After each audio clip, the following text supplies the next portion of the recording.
Hello बच्चों, स्वागत है आप सभी का मेरे अपने YouTube channel NCERT school coaching classes पे। आज का जो वीडियो होने वाला है वो कक्षा 12वीं के गणित सब्जेक्ट के प्रश्नावली 1.3 के ऊपर होने वाला है, जिसमें मैं आप लोगों को एकाकी अच्छादक या एकाकी अच्छादक इसको मैं क्या करूँगा आपको इस वीडियो में बताने वाला हूँ। तो चलो सबसे पहले हम लोग जो प्रश्न क्रमांक ए है इसके अंदर जो ए से लेके जे तक प्रश्न दिया, इसमें से जो पहला प्रश्न है उसको देख लेते हैं, है ना। तो यहाँ पे पहला जो प्रश्न है वो अ के रूप में दिया हुआ है, अ बराबर यहाँ पे अ दिया हुआ है, तो अ एफ अनुपात एन वेक्टर एन फिर एफ एक्स बराबर एक्स का वर्ग, ठीक है। तो ये जो है ये फंक्शन को प्रदर्शित कर रहा है, ये नेचुरल नंबर को मतलब प्राकृतिक संख्या।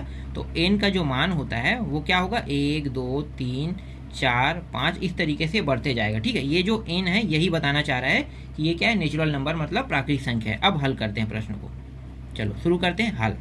देखो यहाँ पे क्या है, एफ एक्स दिया हुआ है ना, और यहाँ पे एक्स का वर्ग दिया हुआ है। तो इस एफ एक्स को मैं और कैसे लिख सकता हूँ, इस एफ एक्स को मैं ऐसे लिख सकता हूँ एफ एक्स 1, ठीक है, और एफ एक्स 2, ऐसा इसे मैं लिख सकता हूँ, ठीक है। अभी मैं क्या सिद्ध करने वाला हूँ, सबसे पहले एकाकी सिद्ध करने वाला हूँ। तो जब भी मैं एकाकी सिद्ध करूँगा तो हमें इसी तरीके से F1, ये F1 नहीं, X1 और X2 है ना, X1 और X2 हमें लिखना होता है। तो यहाँ पे क्या है, x का वर्ग दिया हुआ है, तो x का वर्ग यहाँ पे लिखो, ठीक है। और इस साइड भी क्या रहेगा, देखो ये 1 वर्ग है और ये 2 वर्ग है, ध्यान देना, ये 1 लेकर आ रहा है और ये दूसरी साइड का क्या लेके आ रहा है, 2 लेके आ रहा है, दोनों क्या है, वर्ग है, ठीक।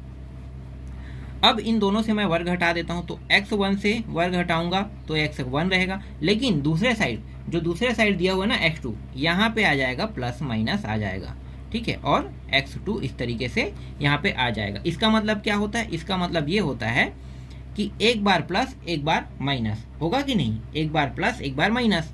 तो x1 बराबर एक बार प्लस लेंगे x2 को, सॉरी x2 को, और दूसरी बार क्या करेंगे, x1 बराबर एक बार माइनस लेंगे x2 को। तो ये जो माइनस वाला है ना, ये नेचुरल नंबर को प्रदर्शित नहीं कर रहा है, क्यों, क्योंकि n का मान कोई भी कंडीशन में माइनस नहीं हो सकता, है ना, कोई भी कंडीशन में माइनस नहीं हो सकता। या फिर आप ऐसे एलिमेंट बना लो, ठीक है, बिलोंग टू, तो बिलोंग नहीं करता है, ठीक है। ई जो है वो बिलोंग टू का मतलब है, लेकिन यहाँ पे मैं हमेशा संबंधित बता देता हूँ, मतलब ये संबंध स्थापित करने की कोशिश कर रहा है बताना। बिलोंग टू का मतलब ही यही होता है, संबंध बनाना। अगर वो संबंध नहीं है तो आपको क्या करना है, इस तरीके से उसे काट देना है। ये संबंध नहीं बना पा रहा है, मतलब ये जो है ये नेचुरल नंबर का हिस्सा नहीं है, -1 जो है, यही कहना चाह रहा है, ठीक है। तो ये वाला जो है, ये वाला क्या है, अमान्य है, ठीक है, ये वाला क्या है, अमान्य है। लेकिन हमें एक तो प्राप्त हो गया ना, हमें एक प्राप्त हो गया, तो ये क्या हो रहा है, ये मान्य हो रहा है, मान्य हो रहा है। इसका मतलब क्या है, इसका मतलब ये क्या है, F N vector N F x बराबर एक्स के वर्ग में एकाकी है, एकाकी है, ठीक है। एकाकी यहाँ पे सिद्ध हो गया, ठीक। अब हम लोग क्या सिद्ध करने वाले हैं, अच्छादक। यहाँ पे मान लेते हैं, माना। अच्छादक सिद्ध करने के लिए हमें मानना पड़ेगा, ठीक है। तो y ले लेते हैं अपनी ओर से, तो y को मैंने लिया, अब y बराबर मैं यहाँ पे लिखूंगा एफ एक्स लिखूंगा, ठीक है। मतलब ये जो प्रश्न है ना, प्रश्न में जो एफ एक्स दिया है इसको हम y मान लेंगे, ठीक है, y मान लेंगे। तो यहाँ पे मैंने क्या मान लिया, y मान लिया, ठीक। तो y बराबर, और ये एफ एक्स का मान कितना है, एफ एक्स का मान है, दिखना यहाँ पे x का वर्ग, तो x का वर्ग यहाँ पे रख दो इस तरीके से, ठीक है, ये x का वर्ग है। अब इसको पलट लेते हैं, x के वर्ग को इस साइड और y को इस साइड लेकर आते हैं। अगर हम अदला बदली करेंगे तो किसी के चिन्ह में कोई परिवर्तन नहीं होगा, ठीक है। अब मैं क्या करूँगा, ये जो x के वर्ग है इससे मैं वर्ग हटा देता हूँ, तो ये x बस रहेगा और ये प्लस माइनस y आ जाएगा और इसके ऊपर अंडर रूट लग जाएगा, ठीक है, इसके ऊपर क्या लग जाएगा, अंडर रूट लग जाएगा। अब मैं क्या करूँगा, ये जो y है इसके जगह नेचुरल नंबर को रख के देखूँगा, मतलब y जो है ना, ये y जो है इसके जगह मैं क्या करूँगा, जितने भी प्राकृतिक संख्या है 1 2 3 4 5 6 इन सभी को रख के देखूंगा। जब मैं इन सभी को रख के देखूंगा तो एक चीज़ और ध्यान देना है कि कुछ ऐसे नंबर हैं जो अंडर रूट से बाहर नहीं आ सकता, तो मुझे इसी नंबर को क्या करना है, चुनना है, जो अंडर रूट से बाहर नहीं आ सकता। तो क्या क्या नंबर नहीं आ सकता, देखो 2 नहीं आ सकता, 3 भी नहीं आ सकता, फिर 5 नहीं आ सकता, 6 भी नहीं आ सकता, है ना। अंडर रूट से बाहर 6 भी नहीं आ सकता, 6 2 और 3 है, तो 2 और 3 नहीं आ सकता, मतलब 6 भी नहीं आ सकता, 7 भी नहीं आ सकता, 8 भी नहीं आ सकता है ना। एक संख्या आ सकता है, लेकिन ध्यान देना यहाँ पे कुछ ऐसे नंबर है जो अंडर रूट से बाहर नहीं आ सकता। तो इंपॉर्टेंट जो नंबर है पहला जो है वो 2 है। तो 2 अगर मैं यहाँ पे रखता हूँ y के जगह में, ठीक है, माइनस वाला हटा दें क्योंकि माइनस जो है प्राकृतिक संख्या के लिए मान्य नहीं है, तो मैं सिर्फ यहाँ पे प्लस वाले को लूँगा। तो y के जगह में यहाँ पे मैं कितना रखूँगा, y के जगह में यहाँ पे मैं 2 रखता हूँ, ठीक है, 2 रख देता हूँ। अब बताओ 2 जो है ये प्राकृतिक संख्या है कि नहीं। अंडर रूट 2, ध्यान देना, अंडर रूट 2 जो है ये प्राकृतिक संख्या है कि नहीं, बिल्कुल नहीं है। अंडर रूट 2 जो है ये प्राकृतिक संख्या हो ही नहीं सकता। प्राकृतिक संख्या 1 2 3 4 5 6 7 8 9 10 इन सभी को कहते हैं, लेकिन यहाँ पे जो अंडर रूट लगा है ये अंडर रूट 2 जो है वो प्राकृतिक संख्या को बिल्कुल भी प्रदर्शित नहीं कर रहा है। इसका मतलब क्या है, इसका मतलब ये है कि ये जो कथन है, इसका मतलब यह कथन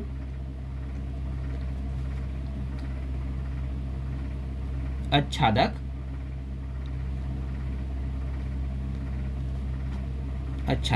नहीं है। क्लियर, अच्छादक नहीं है। एक है कि ये सिद्ध हो रहा है, लेकिन अच्छादक सिद्ध नहीं हो रहा है। मैंने बता दिया क्यों नहीं हुआ। चलो दूसरा प्रश्न देखो, तो यहाँ पे मैं लिख लेता हूँ b f अनुपात z वेक्टर z फिर f x बराबर x का वर्ग। यहाँ पे ये जो z है ये इंटीजर नंबर को प्रदर्शित करता है, मतलब पूर्णांक नंबर को, है ना। पूर्णांक नंबर क्या हो सकता है, देखो पूर्णांक नंबर -3 -2 -1 0 फिर +1 +2 +3, ठीक है, इन नंबरों को ये प्रदर्शित कर रहा है। समझ में आ गया। तो ये z जो है ये पूर्णांक संख्या को प्रदर्शित करता है। अब प्रश्न को हल करते हैं। हल यहाँ पे क्या है, fx दिया हो, तो सबसे पहले मैं क्या करूँगा, जब भी मैं एक एकी सिद्ध करूँगा तो मैं x1 x2 लूँगा ही लूँगा, ठीक है। तो x1 यहाँ पे ले लेते हैं और बराबर करके x2 लिखेंगे इस तरीके से, ठीक है, x1 x2। अब यहाँ पे मैं लिखूँगा x1 का वर्ग और दूसरे साइड क्या लिखूँगा, x2 का वर्ग। x1 और x2 मैंने लिख दिया, ठीक है। अब ये बताओ क्या x1 x2 दोनों एक दूसरे के बराबर हैं, तो मैं कहूँगा x1, अब अगर मैं वर्ग हटा देता हूँ तो ये हो जाएगा +-x2। तो ये जो x1 x2 के बराबर बिल्कुल भी नहीं है। क्यों बराबर नहीं है, तो समझो, उदाहरण देके मैं समझा रहा हूँ। उदाहरण, ये जो f, ध्यान देना, इसको बस देखो, चलो इसको बस देखो, ठीक है, ये प्रश्न का ये वाला हिस्सा ले लेते हैं। तो ये हो गया f, x की जगह पे मैं यहाँ पे क्या रख देता हूँ, -1 रख देता हूँ, है ना, -1। तो यहाँ भी मुझे कुछ रखना पड़ेगा, कितना रखना पड़ेगा, अगर मैंने यहाँ पे x रखा है x की जगह में, तो इस वाले जगह में भी मैं -1 रखूँगा। तो ये रहा -1, इसका भी क्या कर दूंगा, वर्ग कर दूंगा। वर्ग करने के बाद अगर मैं इसको हल करता हूँ तो कितना आ रहा है, +1 आ रहा है। अब दूसरी बार मैं क्या करूँगा, प्लस रख के देखता हूँ, ठीक है। मैंने अभी माइनस रख के देखा क्योंकि पूर्णांक संख्या में माइनस में जा रहा है, प्लस में भी जा रहा है, तो प्लस इस बार रख के देखता हूँ, तो फिर ये हो जाएगा 1 का वर्ग, और यहाँ भी कितना आ रहा है, 1 आ रहा है, ठीक है। तो यहाँ पे देखो, ये दोनों जो 1 यहाँ पे मुझे प्राप्त हो रहे हैं, ये दोनों तो बराबर है, दोनों बराबर है, लेकिन ये जो f-1 बराबर f1 है ना, जो दोनों बराबर बता रहा है, तो क्या -1 और 1 दोनों एक दूसरे के बराबर है, बिल्कुल भी बराबर नहीं है, दोनों एक दूसरे के बराबर नहीं, एक माइनस में एक प्लस में है, तो माइनस और प्लस तो बराबर नहीं हो सकता, इसीलिए यह क्या है, यह एकाकी नहीं है, इसीलिए f(x) एकाकी नहीं है। क्लियर। अब अच्छादक सिद्ध करते हैं, तो यहाँ पे लिखो, माना y बराबर क्या मानेंगे, f(x) है ना, y बराबर f(x), तो y बराबर यहाँ पे मैं लिखूंगा x का वर्ग। अब इस x के वर्ग को मैं इस साइड और y को इस पार ले आता हूँ, तो ये हो जाएगा x का वर्ग, और y x के वर्ग से अगर मैं वर्ग हटा दूँ तो अंडर रूट जो है y के ऊपर लग जाएगा, ठीक है, y के ऊपर क्या लग गया, अंडर रूट लग गया।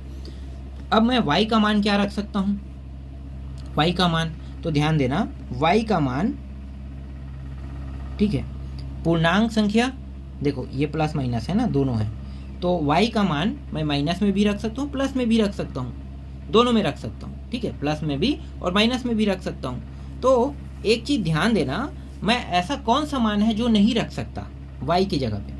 एक तो मैं रख सकता हूँ, ठीक है, एक रखूँगा तो ये अंडर रूट से बाहर आ जाएगा, मतलब ये हल हो रहा है। दो रखूँ क्या? दो रखूँ तो दो मैं नहीं रख सकता, ठीक है। क्या मैं नहीं रख सकता? वही चीज़ यहाँ पे देख रहा हूँ, देखो दो नहीं रख सकता, मैं तीन नहीं रख सकता, आगे और बहुत सारे अंक हैं जिसको मैं नहीं रख सकता, ठीक है। तो मैं यहाँ पे दो ही अंक अभी ले लेता हूँ, तो y का मान मैं 2 और 3 नहीं रख सकता, ठीक। यहाँ पे लिखो x बराबर प्लस में ले लेते हैं, तो यहाँ पे मैंने 2 रखा, तो y का मान मैंने 2 रखा। क्या 2 अंडर रूट से बाहर आ रहा है? नहीं आ रहा है। अगर ये अंडर रूट 2 से बाहर नहीं आ रहा है तो ये पूर्णांक संख्या को तो प्रदर्शित नहीं कर पाएगा। पूर्णांक संख्या को तभी प्रदर्शित करेगा ना जब वो अंडर रूट के अंदर ना हो, भले वो माइनस में हो प्लस में हो, लेकिन अंडर रूट के अंदर नहीं होना चाहिए, तभी ये पूर्णांक संख्या को क्या करेगा? प्रदर्शित करेगा। लेकिन अंडर रूट के अंदर में होने के कारण ये पूर्णांक संख्या को प्रदर्शित नहीं कर रहा है, इसलिए f(x) अच्छादक नहीं है। क्लियर? इसलिए f(x) अच्छादक नहीं है। दूसरा प्रश्न भी आपको समझ में आ गया होगा। सीवा प्रश्न देखो अब, f अनुपात c vector r f z बराबर z बार, ठीक है। यहाँ पे देखो, यहाँ पे c और इस बार r का जिक्र हुआ है, मतलब c का मतलब क्या होगा? c का मतलब होगा कॉम्प्लेक्स नंबर, ठीक है। कॉम्प्लेक्स मतलब सम्मिश्र संख्या। सम्मिश्र संख्या हम किसे कहेंगे? जैसे a प्लस bi, ये सम्मिश्र संख्या होता है। हम a और b के जगह में कोई भी नंबर ले सकते हैं, जैसे 2 प्लस 5 और ये i, तो ये जो है ये सम्मिश्र संख्या है। और सम्मिश्र संख्या के जो भी नंबर रहेगा वो हमेशा धनात्मक रहेगा, याद रखना। c का मतलब सम्मिश्र संख्या मतलब कॉम्प्लेक्स नंबर होता है जिनके दोनों अंक, है ना, जो भी अंक हो वो हमेशा धनात्मक ही होंगे। और रियल नंबर, ये r का मतलब होता है रियल नंबर। रियल नंबर क्या है? तो रियल नंबर जो है वो 0, 1, 2, 3, है ना, इधर 3, तो माइनस में भी प्लस में भी, यहाँ तक के पाई भी होता है, ठीक है, पाई भी आता है। ध्यान देना, पाई भी आता है। पाई भी क्या है? रियल नंबर के अंतर्गत आता है। 3/2 भी रियल नंबर है। अगर यही माइनस में 3/2 है तो भी ये भी रियल नंबर है। समझ में आ रहा है? मतलब जितने भी नंबर को प्रदर्शित कर सकता है, चाहे पाई का मान 180 अंश है ना, पाई का मान 180 अंश और 22/7 भी हम उपयोग करते हैं, तो अलग अलग जगहों में इसका उपयोग अलग अलग होता है। मतलब ये भी नंबर को प्रदर्शित तो कर रहे हैं, है ना, तो जो भी नंबर को प्रदर्शित कर रहा है वो सब चीज़ आता है, चाहे वो बटा में हो, है ना, जैसे 3/2 माइनस 3/2, ये सब के सब क्या है? सम्मिश्र रियल नंबर है, ठीक है। रियल नंबर समझ में आ गया। अब प्रश्न को हल करते हैं। जो कन्फ्यूजन है वो मैंने अभी दूर कर दिया। अब प्रश्न बनाएंगे तो जो थोड़ा बहुत और कन्फ्यूजन होगा वो पूरी तरीके से दूर हो जाएगा। तो हल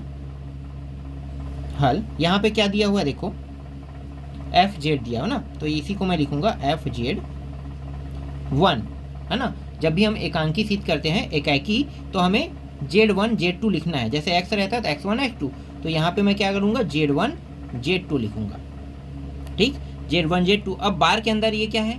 z दिया हुआ है, तो यहाँ पे लिखो z, तो z1 लिखेंगे और इस साइड क्या लिखेंगे? z2 लिखेंगे, ठीक है। z और z1 और z और z2, ठीक है। इस तरीके से हम लोग लिखेंगे इसको। अब ये जो z1 और z2 है, ठीक है, z1 और z2 है, ये एक दूसरे के बराबर नहीं है, ठीक है। क्यों नहीं है भाई? जब तक कि मैं सिद्ध नहीं करूंगा तब तक कि आपको पता नहीं चलेगा कि ये एकाकी है या नहीं। ये तो मैंने बता दिया कि ये नहीं है। तो अब उदाहरण देखते हैं, ठीक है। उदाहरण से आपको स्पष्ट पता चल जाएगा। उदाहरण fz1 बराबर, जो z दिया हुआ था वो बार के अंदर था, ठीक है, इसके जगह में मैं प्लस में नंबर रख लेता हूँ, ठीक है, प्लस में रख लेता हूँ नंबर, क्योंकि यहाँ पे रियल नंबर का जिक्र हुआ है ना, रियल नंबर। तो रियल नंबर माइनस भी हो सकता है, प्लस भी हो सकता है, तो यहाँ पे मैंने इस बार प्लस में रखा। जब ये बाहर आएगा तो प्लस में ही आएगा, ठीक है। फिर दूसरी बार मैं क्या करूँगा?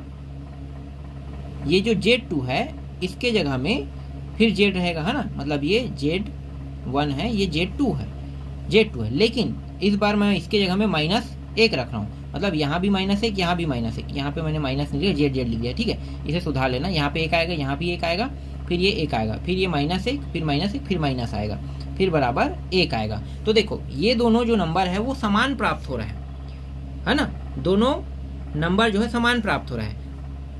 और अगर इसे हम देखें किस तरीके से, प्रांत और सहप्रांत के नियम के तहत, देखो प्रांत और सहप्रांत,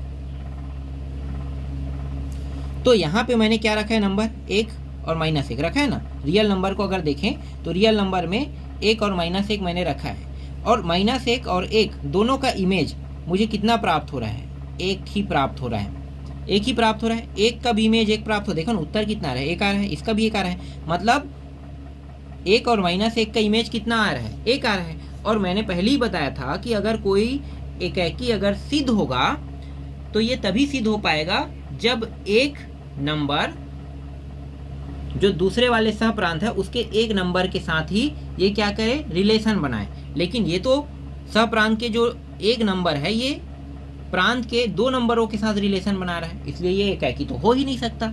तो आपको यहाँ पे क्या लिखना है, यहाँ पे लिखना है इसलिए F Z एकाकी नहीं है। क्लियर, मैंने बता दिया ना, डिटेल से बताया, समझ में आ गया। जो मैंने यहाँ पे किया है इसको मैंने आपको समझा के पूरी तरीके से बता दिया है। अब अच्छादक देखते हैं।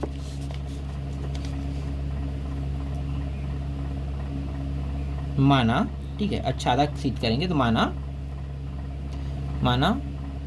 y बराबर, आप इस तरीके से लिख सकते हो, पलटेंगे इससे अच्छा है कि y बराबर आप इसको FZ लिख लो, ठीक है, FZ। तो y बराबर कितना होगा, ये हो जाएगा Z बार हो जाएगा, ठीक है, y बराबर क्या होगा, Z बार होगा।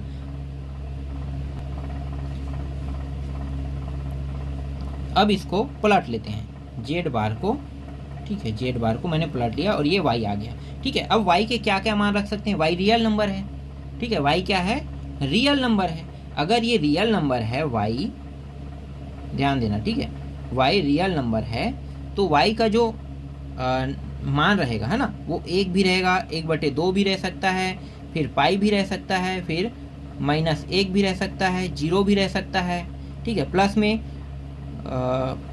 में 5 रह सकता है, -2 रह सकता है, ठीक है। ये सब मान जो है ये y के जगह पे हम रख सकते हैं, ठीक है, y के जगह पे हम इन सभी मानों को रख सकते हैं। लेकिन ध्यान देना, है ना, लेकिन ये जो y का मान है, ये जो माइनस आ रहा है, ठीक है, ये जो माइनस आ रहा है यहाँ पे, ये बता रहा है कि ये अच्छादक नहीं है, ठीक है, Z बार बराबर नहीं है y के, है ना, बराबर नहीं, क्यों नहीं है y के, देखो ध्यान देना, ठीक है, ये हो गया हमारा प्रांत और ये हो गया परिसर, ठीक है, प्रांत और परिसर। तो यहाँ पे मैं जितने भी प्लस नंबर है उनको मैं लिख सकता हूँ, ठीक है, यहाँ पे मैंने Z के जगह में प्लस वाले नंबर को रख दिया, जो हमारा क्या है, सम्मिश्र संख्या वाला नंबर है, ठीक है, जो C को प्रदर्शित करे, C वाला ये है हमारा, ठीक है, और ये वाला R मतलब रियल नंबर है।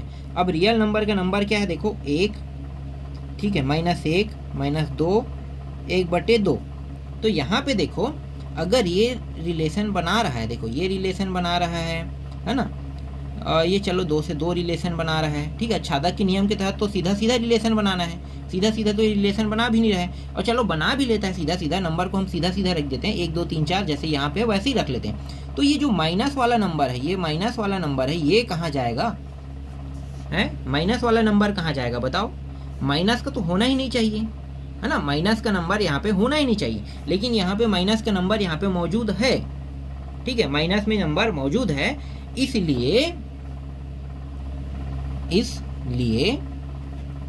इसलिए देखो यहाँ भी माइनस आ सकता है ना, तो अगर यहाँ पे माइनस है मतलब यहाँ भी आ सकता है, तो ठीक है, तो इसलिए अगर इसमें माइनस है तो दोनों एक प्रांत और परिसर, प्रांत और सहप्रांत के जो अवयव है ना, प्रांत और सहप्रांत के अवयव जो है वो कोई भी कंडीशन में अच्छादक नहीं हो सकता, इसलिए यह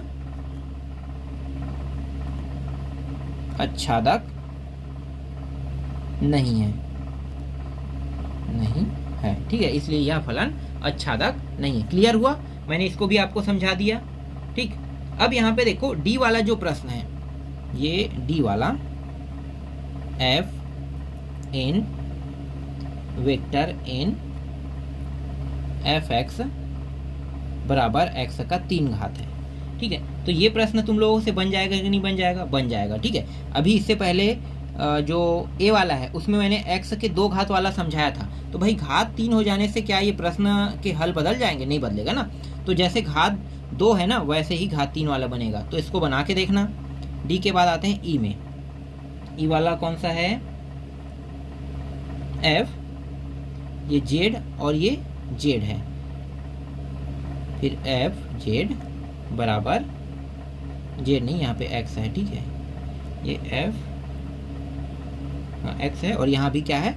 घात 3 है। तो ये प्रश्न भी घात 2 जैसा ही बनेगा। मतलब ए और बी का जो प्रश्न है, ए बी प्रश्न है, वो डी और ई का प्रश्न जैसा ही रहेगा, है ना। मतलब ई और डी को जब भी आप हल करोगे तो पूरी तरीके से ए और बी को आपको लिख देना है। बस घात 3 है जहाँ पे, वहाँ पे आपको क्या करना है?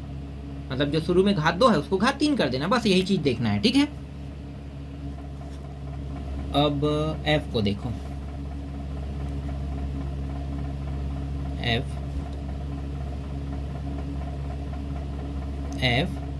अनुपात आर अनुपात आर।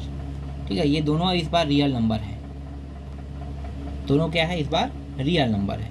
तो real number to real number, मतलब प्रांत परिसर दोनों रियल नंबर रहेगा। तो एफ एक्स बराबर एक्स प्लस 1। ठीक है, इस तरीके से एक्स प्लस 1। हल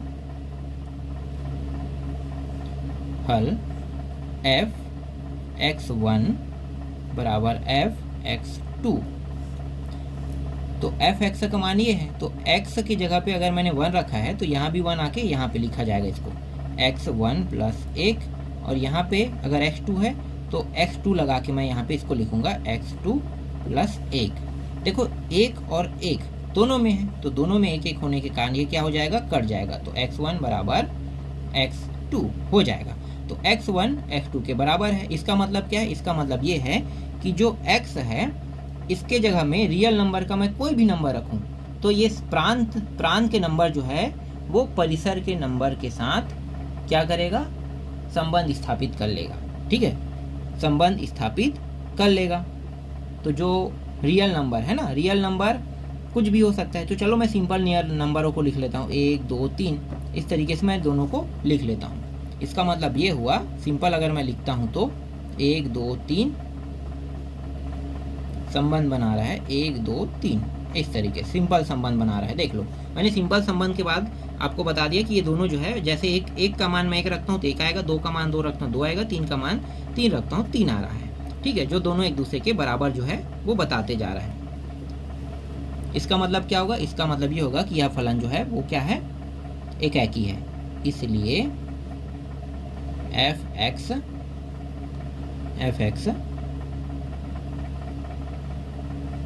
एकाकी फलन है। ठीक है, एकाकी फलन हो गया। अब आच्छादक सिद्ध करो। तो यहाँ पे आच्छादक सिद्ध करने के लिए यहाँ पे लिखूंगा माना y मान लेते हैं, और y बराबर क्या लिखेंगे? एफ एक्स लिखेंगे। ये होता भी है, y बराबर एफ एक्स होता ही है ना।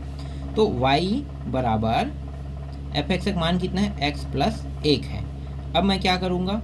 ये जो x है ना, x है, इसके साइड में y और y के साइड में x को लेकर आता हूँ।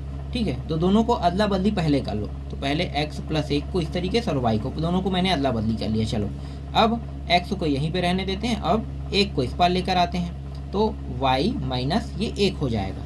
ठीक है, y माइनस क्या हो जाएगा? 1, y माइनस 1 हो जाएगा। y जो है यह रियल नंबर है। ठीक है, वास्तविक संख्या है। y जो है वास्तविक संख्या है।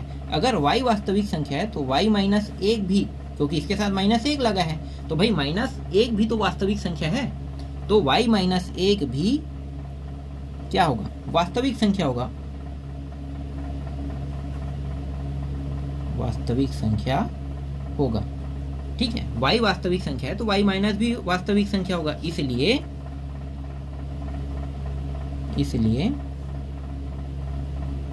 इसलिए एफ एक्स आच्छादक फलन है। ठीक है, आच्छादक फलन भी मैंने यहाँ पे सिद्ध कर दिया। ठीक है, आच्छादक फलन सिद्ध हो गया। अब सेम टू सेम इसी जैसा बनने वाला प्रश्न मैं तुम लोगों को दे देता हूँ, सेम टू सेम बनेगा, है ना। जी एफ जी, एक सेकंड से, जी है ना, ये आर ही है और ये आर मतलब real number to real number है, real number to real number, f x बराबर एक्स का 3 घात। देखो घात कितना है, 3 घात है। ठीक है, तो ये तो बराबर हो ही जाएगा क्योंकि real number to real number सिद्ध करना कोई बड़ी बात नहीं है। जी के बाद एच, एफ आर और ये भी आर दिया हुआ है, एफ एक्स बराबर 3 माइनस 4x, एच के बाद i, f R to R, F x बराबर 1 प्लस एक्स का 2 घात, आई के बाद है जी। ये अंतिम प्रश्न है, F R to R, F x बराबर एक्स का 3 घात माइनस एक्स। जो यहाँ पे मैंने प्रश्न लिखा है ना, जी एच और आई जे, इन प्रश्नों को बना के देखना।